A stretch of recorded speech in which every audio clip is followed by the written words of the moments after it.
Driving home from a friend's house, you sit at a red light when you hear a familiar tone from your phone sitting in the passenger seat. A text message, probably from your friend. You always leave things at their homes.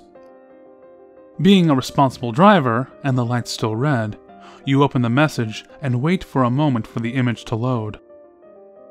Suddenly, a photo pops into view. Red, obscured, strange contrast, and no text accompanying it. But the light is green, so you close your phone and go back to driving, wondering vaguely what that was and who would have sent you it. Perhaps someone accidentally took a picture of the inside of their bag or pocket and sent it to you. You're still caught wondering as you pull up to the next light, also red, and another little tone from your phone. You flip it open, hoping for an apology from a friend, but you find yourself waiting as another photo loads on the screen. This one still mostly red, but textured now with scraps of blue, yet still indiscernible. This time, it takes an impatient honk from behind you before you realize you can pass through the light and be on your way home.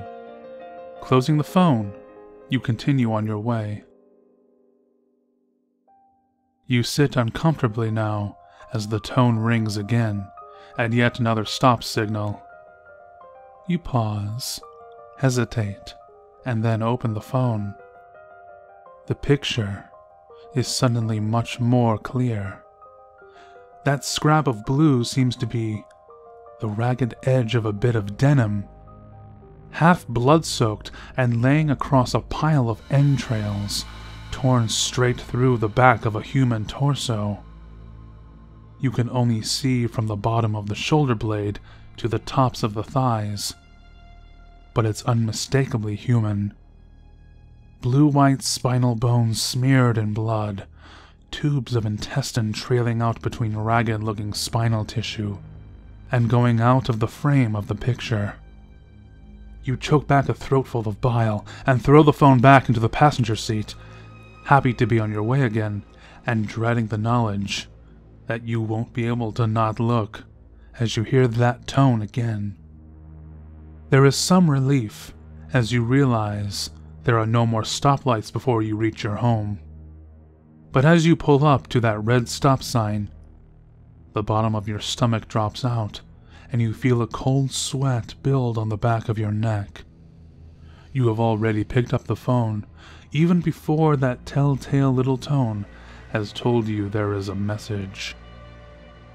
The cell vibrates in your hand as you flip it open.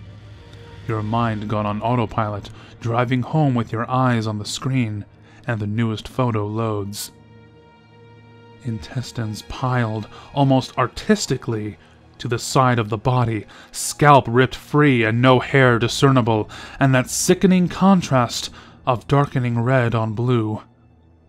For some reason, you expected that, even as you taste bile on the back of your tongue. It's not as close or obscured, flesh torn apart by God knows what means, torn denim, and blood soaked so far into the threadbare fabric of a hand-me-down couch. The one you have in your living room. You pull your car into park, hands shaking, as you make your way up to the front door. You can't stop yourself now.